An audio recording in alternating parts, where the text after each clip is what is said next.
Hadis merupakan hukum Islam kedua setelah Al-Quran, di mana hadis merupakan segala sesuatu yang disandarkan kepada Rasulullah SAW, baik berupa perkataan, perbuatan, maupun ketetapan beliau yang menjadi sumber ajaran dan panutan bagi umat Islam. Namun sayangnya, dari penelitian para ulama hadis, ternyata ada beberapa hadis yang tidak layak dijadikan sebagai sumber ajaran karena tidak memenuhi kriteria yang ditetapkan, bahkan tidak layak dijadikan sebagai sebuah hadis. Hadis inilah yang disebut sebagai hadis maudhu'. Nah, agar kita mengetahui seluk-beluk mengenai hadis maudhu', maka mari kita simak pembahasan berikut ini. Menurut ulama hadis, hadis maudhu' merupakan segala sesuatu yang dinisbahkan kepada Rasulullah dengan cara mengada-ngada atau dusta, yaitu yang tidak pernah beliau sabdakan, beliau kerjakan, maupun beliau takrirkan.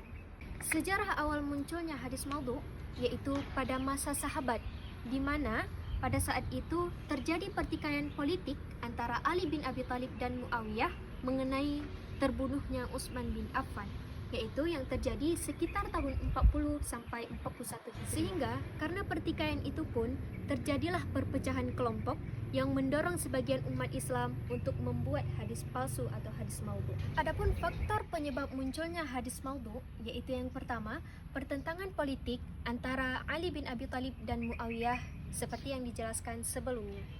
Yang kedua, yaitu usaha kaum zindik. Kaum zindik merupakan kaum yang membenci umat Islam, sehingga untuk menghancurkan agama Islam ini, mereka mulai membuat hadis palsu. Selanjutnya, membuat cerita dan nasihat.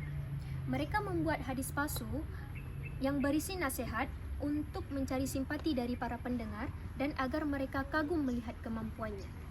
Dan masih banyak faktor lainnya yang menyebabkan hadis maudhu' ini berkembang dan beredar hingga sekarang. Ciri-ciri dari hadis maudhu' yaitu perawinya itu terkenal pendusta, pengakuan dari pembuat hadis maudhu' bertentangan dengan akal sehat, bertentangan dengan Al-Quran dan hadis, dan lain sebagainya.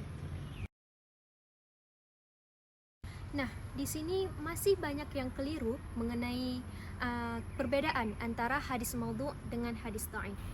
Hadis dhaif adalah hadis yang bersumber dari Rasulullah, tetapi si perawinya ini kurang kedabitannya atau kurang hafalannya.